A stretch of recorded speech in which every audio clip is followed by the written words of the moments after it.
بسم الله الرحمن الرحيم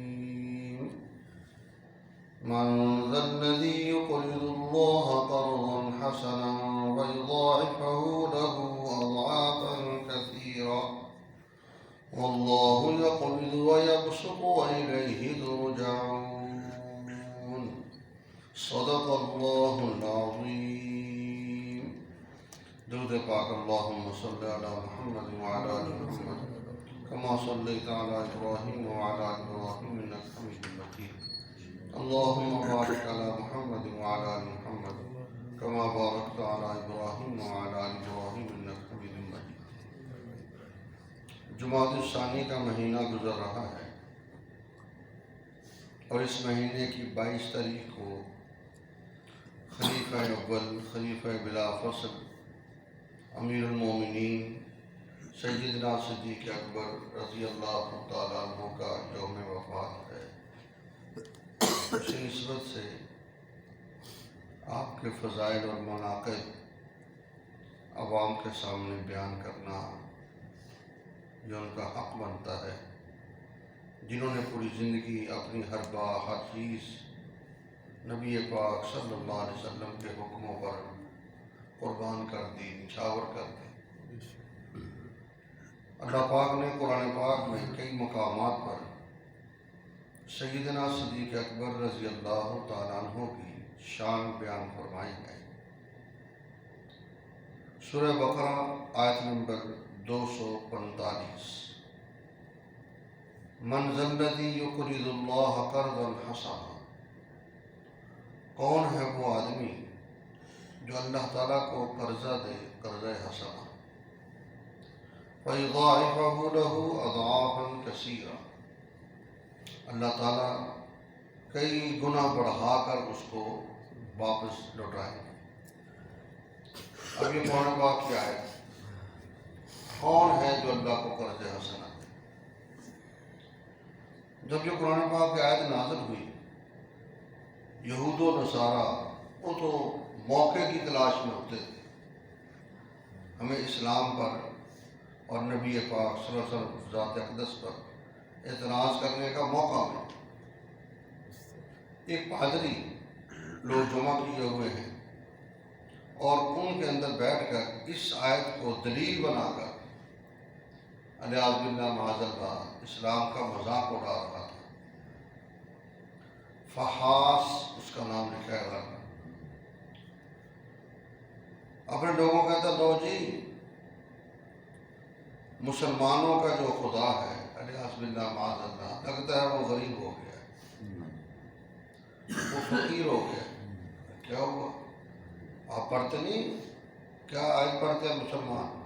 من ذا الذی یقرض اللہ قرضا حسنا، کون ہے جو اللہ کو قرض حسن دے؟ یعنی وہ اب ان سے قرض حسن مانگ رہے ہیں، اس سے پتہ چلا کہ غریب ہو گیا الیاذ باللہ معاذ اللہ. اچھا ایسی باتیں سن کے لوگ واہ ماشاء اللہ جو انداز ہوتا ہے آج بھی ایسے ہی ہے. کل پرسوں نظر سے ویڈیو گزری پڑی ہوئی ہے نیٹ میں، یعنی وہ منبر پہ بیٹھ کے کہہ رہا ہے اللہ کا بندہ اللہ ہدایت دے ہم سب کو کہ تم قرآن پڑھ پڑھ کر لوگوں کو مشرک بنا رہے ہیں اور ہمارے بابے ڈھول بجا بجا کر لوگوں کو ہدایت دے رہے ہیں. اتنی بات ہوئی لوگوں ماشاء اللہ واہ واہ اللہ، ان ظالموں کا پتہ پوچھے تم سارے بات وہ کہہ کیا رہا ہے؟ یعنی عوام کہاں جائیں؟ اب وہ یہودی عیسائی یہ بات کر رہا بعد نہیں اور اس کا مجمع سارا وہاں سے ابوبکر صدیق رضی اللہ تعالیٰ عنہ کا گزر ہوا. آپ بھی وہاں کھڑے ہو گئے، کیا باتیں ہو رہی ہیں؟ دیکھا تو اسی بات کو بڑے طریقے سے بیان کرتا ہے. آپ آگے گئے تو اب چونکہ ایمان ہے، اللہ ہمیں بھی مضبوط ایمان نصیب فرمائے، تو رہا نہ گیا. حالانکہ سارے وہ لوگ ہیں، نظر آتا ہے کہ میں کچھ کروں گا یہ پتہ میرے ساتھ کیا کر دیں. لیکن جب ایمان مضبوط ہو بندہ کہتا کیا ہوگا یار، کچھ نہیں ہوگا. آگے بڑھے تو جا کے اس سے پوچھا پادری سے کیا کہا تو نے؟ اس کو چونکہ پتہ سارے ہمارے لوگ ہیں، یہ مجھے کیا کہہ رہے ہیں؟ اس نے کہا میں یہی کہہ رہا ہوں یہ قرآن کی آیت نازل ہوئی ہے، تو اس سے پتہ چلا ہے کہ تمہارا جو خدا ہے وہ غریب ہو گیا. ابوبکر صدیق نے تھپڑ زور سے مارا. بکواس کرتا ہے تو شرم نہیں آتی کیا بکواس کرتا ہے؟ اور جب ایک بڑا آدمی ہو اور اس کو مجمع کے تھپڑ لگ جائے. ہاں اللہ کے نبی بھی قریب تھے، انہوں نے کہا بجائے ہم لڑائی لڑنے کے سیدھے محمد رسول اللہ صلی اللہ علیہ وسلم کے پاس چلتے ہیں. اور پروگرام کیا سوچا کہ یہاں جو کہ ابوبکر صدیق اکیلا ہی ہے نا، باقی سارے تو ہم ہیں، تو ہم وہاں آگے ایسا معاملہ بناتے ہیں اب یہ پکڑا جائے گا. اور اسلام کا دور ہے، اب اس کے جو دوست ہے محمد صلی اللہ علیہ وسلم کے ساتھ لیں گے اور اس کو ہم تھپڑ لگائیں گے. وہ جمع ہو کے آ گئے حضور پاک صلی اللہ علیہ وسلم کے پاس. ہاں جی، اور یہ آپ کے دوست ابوبکر صدیق نے ظلم کر دیا. کیا ہوا؟ ایسے ہمارے وہ پادری صاحب تھے، ان کو تھپڑ مار دیا. حضور پاک صلی اللہ علیہ وسلم نے فرمایا ابوبکر کو بلاؤ. آ گئے. ابوبکر یہ کیا کہہ رہے ہیں؟ بھائی یا رسول اللہ صلی اللہ علیہ وسلم، انہوں نے پورا واقعہ نہیں سنایا آپ کو؟ نہیں، کچھ بات یہ کہہ رہے ہیں کہ تھپڑ مار دی. تو سیدنا صدیق اکبر رضی اللہ تعالیٰ عنہ فرماتے ہیں اے اللہ کے محبوب، ان کا یہ پادری اس طرح بکواس کرتا اور مجھ سے سنی نہیں. میں نے تھپڑ مار دی. میں کہا کیا ہوگا؟ ایمان ہے. وہ کہتے ہیں یہ جھوٹ بولتا ہے، ہم نے کوئی ایسی بات نہیں کی. یہ ان کا عمل تھا کہ جب اس کے خلاف اس کے بعد گواہ نہیں ہوں گے تو مسئلہ حل ہو جائے. ہم نے تو ایسی کوئی بات نہیں کی. سیدنا صدیق اکبر کہتے ہیں اللہ کے محبوب کی ہے، یہ سارے جھوٹ بول رہے. فرمایا اگر کی ہے تو آپ کے پاس کوئی گواہ؟ تو ابوبکر صدیق نے کہا اللہ کے محبوب ہم تو سارے یہی ہیں، میں گواہ کہاں سے؟ یہ تو میرے ایمان کا مسئلہ ہے، مجھ سے نہیں رہا کہ میں نے مار دیا. اللہ کے نبی نے فرمایا بھی بات یہ ہے کہ یا تو گواہ لاؤ یا پھر اسلام کا جو حکم اس پہ عمل ہوگا. جیسے آپ نے تھپڑ لگایا یا آپ کو لگائے. اب یہ معاجرہ ایسا نازک آ گیا. ابوبکر صدیق رضی اللہ تعالیٰ سمجھتے ہیں کہ ہاں یار بات تو صحیح. اللہ کے نبی بھی سمجھتے ہیں گواہ تو ہے. وہ خوش ہو رہے سارے عیسائی. اتنے میں ابوبکر صدیق رضی اللہ تعالیٰ عنہ اللہ کی طرف متوجہ ہو کہ مالک الملک تو جانتا ہے، چاہے کوئی گواہ نہیں میرا لیکن تو ہے کہ جو کچھ میں نے کیا ہے کیوں کیا ہے تو سب جانتا ہے. کہتے ہیں کہ سیدنا صدیق اکبر رضی اللہ تعالیٰ عنہ اللہ تعالیٰ کی طرف متوجہ ہوئے. تھوڑی دیر گزری تو نبی پاک صلی اللہ علیہ وسلم کی وحی والی جو کیفیت ہے وہ بن گئی. یعنی جب وحی آتی تھی تو نظر آتا تھا ایسی بن بناہٹ جیسے مکھیوں کی ہوتی ایسی آواز آتی تھی. اور دوسرا سخت سردی میں بھی اللہ کے نبی کی پیشانی پہ پسینہ آ جاتا تھا. سیدنا ابوبکر صدیق سمجھ گئے کہ وحی آ رہی. 2 منٹ بعد حضور اکرم صلی اللہ علیہ وسلم نے فرمایا ابوبکر مبارک. کیا ہوا؟ کہ اللہ پاک نے تیری گواہی دے دی. اور یہ قرآن کی آیت نازل ہوئی آگے والی سورہ آل عمران آیت نمبر 181. لقد سمع اللہ قول الذین قالوا ان اللہ فقیر ونحن اغنیاء. البتہ تحقیق اللہ تعالیٰ نے سن لی ہے ان لوگوں کی بات جو یہ کہتے ہیں اللہ فقیر ہے اور ہم مالدار ہیں. میرے محبوب میں بھی گواہ ہوں کہ صرف یہ بات ابوبکر صدیق نے نہیں سنی، میں نے بھی سنی. اب یہاں سے اندازہ لگاؤ نا کہ جس آدمی کا گواہ اللہ بن جائے اس کی شان کیا ہوگی. اس کا مرتبہ کیا ہوگا؟ اللہ پاک نے قرآن میں آیت نازل فرما کر جناب نبی اکرم صلی اللہ علیہ وسلم کے سامنے مسئلہ رکھ دیا کہ میرے محبوب ابوبکر صدیق سچا ہے، یہ سب جھوٹ بول رہے ہیں، تو مسئلہ رفع دفع ہو گیا۔ ایک اور مقام پر توجہ کریں، سیدہ عائشہ صدیقہ رضی اللہ تعالی عنہ جب ان پہ تہمت لگی، بڑا مشہور واقعہ ہے، جو صحابی جن کو پیچھے رکھا گیا کہ آپ پیچھے پیچھے آئیں، کوئی سامان گر جاتا ہے، کسی کا کوئی ایسا مسئلہ ہو جاتا ہے، اس صحابی کا نام تھا صفوان۔ صفوان وہ صحابی تھے جو پیچھے پیچھے آ رہے ہیں، قافلہ چلا گیا، مشہور واقعہ آپ کو پتہ ہے۔ حضرت صفوان آئے، دیکھا کون بیٹھا ہوا ہے، اما عائشہ صدیقہ کی آنکھ لگی ہوئی تھی اور پردے کے احکامات نازل ہو چکے تھے۔ انہوں نے اس حکم نازل ہونے سے پہلے اما عائشہ صدیقہ کو دیکھا ہوا تھا، تو فوراً پہچان عائشہ ہے، بس تھوڑے سے آواز لگائی، اٹھ کے فوراً چہرہ چھپایا۔ اما عائشہ صدیقہ جب آنکھ کھلی فوراً چہرہ چھپایا۔ لکھیے بعض کتابوں میں، تفسیروں میں، اس سے پتہ چلا کہ چہرے کا چھپانا ضروری ہے۔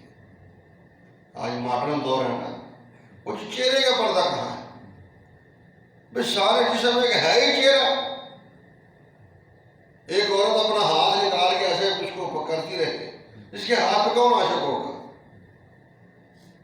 اصل تو ہے ہی چہرہ، تو چہرہ چھپانا چاہیے۔ ہاں نماز کا مسئلہ ہے کہ جب گھر میں نماز پڑھ رہی ہیں خواتین، کوئی غیر مرد نہیں ہے، تو وہاں چہرہ کھول کے رکھیں، لیکن وہ اپنے گھر میں ہے، وہاں مسئلہ کوئی نہیں۔ خیر، تو اما عائشہ صدیقہ نے چہرہ چھپا لیا، انہوں نے فوراً اونٹنی پہ بٹھا دی، خود ہی بیٹھ گئی، چلے گئے۔ توجہ، عبداللہ بن ابی بن سلول، یہ رئیس المنافقین ہے، منافقوں کا سردار، اس کو موقع مل گیا۔ حضرت صفوان اور اما عائشہ صدیقہ اب دونوں آ رہے تھے، یہاں پر اس نے آوازیں اٹھانے شروع کر دی، ارے اعوذ باللہ معاذ اللہ، یہ دونوں پیچھے کیوں رہے؟ یعنی غلط قسم کی باتیں شروع کر، اس نے باتیں شروع کی۔ ادھر حسان بن ثابت، مصطح بن اساسہ اور حمنہ بنت جہش رضی اللہ تعالی عنہ، دو صحابی اور ایک صحابی عورت، وہ بھی جب اس طرح کی باتیں سنی تو چونکہ ہم دیکھو نا، ہم کتنے بندے بیٹھے ہیں، ہر بندے کا ایک مختلف ذہن ہے، مختلف اس کا مزاج ہے۔ کوئی بات کو سن کے چاہ رہا ہے جھوٹ بولتے ہیں، کوئی سن کے شاید یار تحقیق تو کرنی چاہیے۔ یعنی اس طرح یہ جو صحابی ہیں، حضرت حسان، حضرت مصطح اور حضرت حمنہ، یہ تینوں بھی اس کی باتوں میں یعنی حصہ دار بن گئے کہ شاید کوئی مسئلہ ہو۔ اچھا، پہنچ کے گھر، سفر ختم ہو گیا۔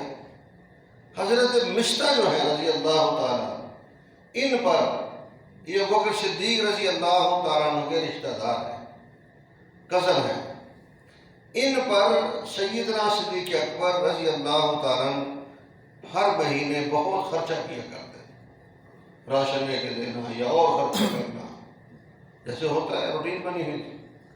اما عائشہ صدیقہ رضی اللہ تعالیٰ عنہ مصطح کی والدہ کے ساتھ، کیونکہ گھروں میں تو باتھ روم نہیں تھے، باہر جاتے تھے، ایسے جا رہی ہیں تو جب مصطح کی جو والدہ ہے وہ ایسے گرنے لگی، یعنی پاؤں ٹیڑھا لگ گیا یا کپڑے پہ پاؤں آ گیا، تو گرتے گرتے کہا مصطح تیرا ستیہ ناش ہو جائے۔ ان کو پتا تھا مصطح کیا باتیں کرتا ہے، یعنی یہی باتیں جو ہو رہی تھی۔ تو اما عائشہ صدیقہ بڑی حیران ہوئی کہ یہ کیا کہہ رہی ہیں۔ تو ان کی والدہ نے کہا عائشہ آپ کو نہیں پتا؟ ہاں جی مجھے تو پتا نہیں، پھر آپ کے بارے میں اس طرح کی باتیں ہو رہی ہیں۔ اوہ ہو، اما عائشہ صدیقہ کہتی ہے میں فوراً کہا میں بھی حیران پریشان تھی کہ جب سے میں سفر سے آئی ہوں نبی اکرم صلی اللہ علیہ وسلم کی میری طرف وہ توجہ نہیں پہلے والی،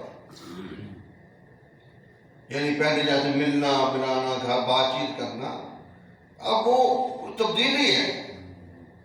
تو میں پریشان تھی ماجرا کیا ہے؟ پھر ان کی والدہ نے پورا واقعہ ہوتا ہے، تو پھر ہم عائشہ صدیقہ بڑی پریشان، توجہ، پھر خیر اپنے گھر چلی گئی۔ ابوبکر صدیق رضی اللہ تعالیٰ عنہ، اب چونکہ ان پہ خرچہ کرتے تھے، یہ نقطہ جو بتانا آپ کو، سیدنا صدیق اکبر نے قسم اٹھا لی کہ آج کے بعد میں بستہ پر 1 روپیہ نہیں خرچ کروں، یہ بھی میری بیٹی کے خلاف باتیں کرتا ہے۔ مسئلہ آ گیا، ام عائشہ صدیقہ اپنے گھر چلی گئی، تقریباً 1 مہینہ گزر گیا اس مسئلے میں، 1 مہینہ اللہ کے نبی پریشان بیٹھے ہوئے، اور اتنی بڑی دلیل ہے کہ اللہ کے نبی عالم الغیب نہیں ہے۔ اگر بندہ بات کو سمجھنا چاہے کہ اگر پیغمبر عالم الغیب ہوتے پریشان کیوں ہوتے؟ وہ تو پہلے دن ہی کہتے یہ جھوٹ ہے، بکواس ہے، اللہ کے نبی پریشان بیٹھے، اور لکھا کتابوں میں فرمایا اس یہ مہینہ یہ دن مجھ پر بہت پریشانی کے گزرے، اور یہ ہم سب جانتے ہیں جو شادی شدہ حضرات ہیں کہ گھروں میں اگر انسان کی ناچاکی چل رہی ہو، باہر چاہے وہ ہزاروں لاکھوں کماتا ہو لیکن مزہ نہیں زندگی کا، پیسوں کو کیا کرنا ہوتا؟ اللہ بخیر گھر آ گئی، پھر اللہ تعالیٰ کی طرف سے آیات نازل ہوئی کہ میرے محبوب صلی اللہ علیہ وسلم آپ بھی پاک ہیں، آپ کی بیویاں بھی پاک ہیں، الطیبات للطیبین والطیبون للطیبات، قرآن پاک کی آیت ہے سورہ نور کی، فرمایا کہ میرے محبوب آپ بھی پاک ہیں اور آپ کی بیویاں بھی پاک ہیں، کوئی ایسی ویسی بات نہیں۔ سورہ نور ہے، آیت نمبر 26 ہے۔ اب بات سمجھو، صدیق اکبر کی شان کیا بیان ہے؟ انہوں نے جب قسم اٹھا لی کہ میں بستہ پہ خرچہ نہیں کیا کروں، اب اللہ تعالیٰ کو تو معلوم ہے، جب یہ آیات نازل ہوئی تو یہ صحابی جو ہیں یہ بھی اللہ کے دربار میں روئے، یا اللہ نے معاف کر دے، غلطی ہو گئی ہم سے۔ اب اللہ تعالیٰ تو رحمان الرحیم ذات ہے، کریم ذات ہے، معافیاں مانگی اللہ نے بھی معاف کر دی۔ اب پھر یہاں بھی بات کہوں گا، اس موقع پر جو اپنا صحابہ کے دشمن ہیں وہ موقع اٹھاتے ہیں، وہ جی صحابی اللہ کے نبی کے خلاف، جب اللہ نے معافی دے دی ہے بات ہی ختم ہو گئی، جب اللہ نے معافی کا اعلان کر دیا ہے اب تو مسئلہ ختم ہو گیا۔ اب اللہ پاک آگے کیا کہتے ہیں؟ فرمایا میں نے معاف بھی کر دیا ہے، توجہ کریں قرآن کے الفاظ پہ، آیت نمبر 22 ہے۔ ابوبکر صدیق نے قسم اٹھائی تھی، اور یہ بھی لکھا ہے کہ ان کے جو باقی رشتہ دار تھے، حسان بن ثابت کے، حمنہ بنت جاش کے، حضرت مستہ کے، انہوں نے قسم اٹھا لی کہ ہم ان کے ساتھ تعلقات ختم کر دیں۔ مالک الملک نے قرآن نازل کیا، وَلَا يَأْتَلِ أُولُو الْفَضْلِ مِنْكُمْ وَالسَّعَةِ، اور نہ قسمیں اٹھائیں اولو الفضل، تم میں سے فضیلت والے لوگ۔ یہ لفظ دیکھو اللہ تعالیٰ کیا بول رہے ہیں، نہ قسم اٹھائیں تم میں سے فضیلت والے لوگ، اور فضیلت والے کون ہیں؟ ابوبکر صدیق، انہیں قسم اٹھائی تھی یا دوسرے رشتہ داروں۔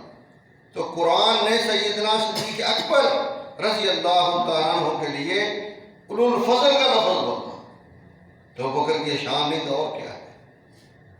آخری بات، سیدنا صدیق اکبر رضی اللہ تعالیٰ عنہ اللہ کے نبی صلی اللہ علیہ وسلم کو جب ہجرت کے لیے مجبور کیا گیا، سورہ توبہ آیت نمبر 40 ہے،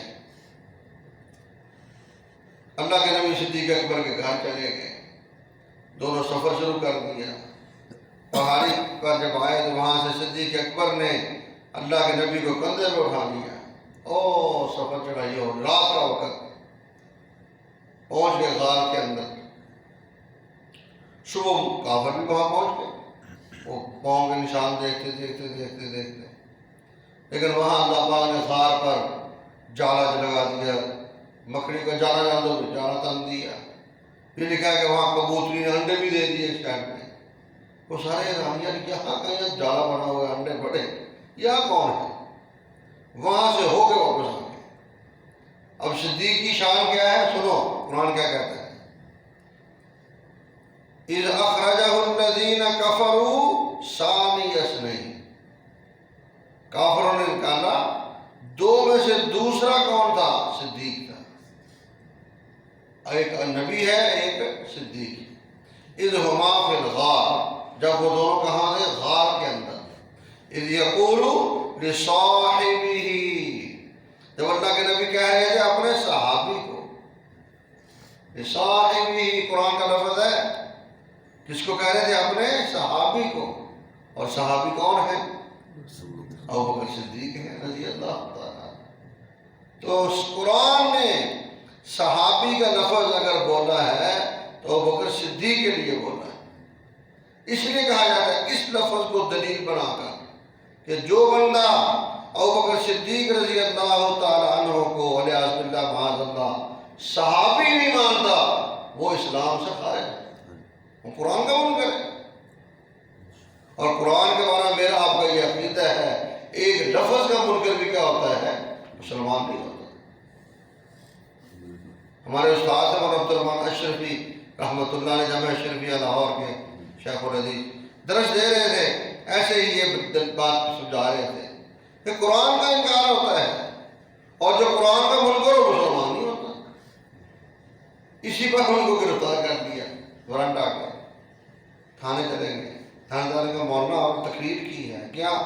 فرقہ وریت کہ میں نے کیا کیا ہے؟ یہ ہمارے پاس ریکارڈ لگاؤ. انہوں نے ٹیپ ریکارڈ لگائی. یہی بات سمجھا رہے تھے کہ اگر جو ابوبکر صدیق کو صحابی نہیں مانتا گویا وہ قرآن کا انکار کرتا ہے.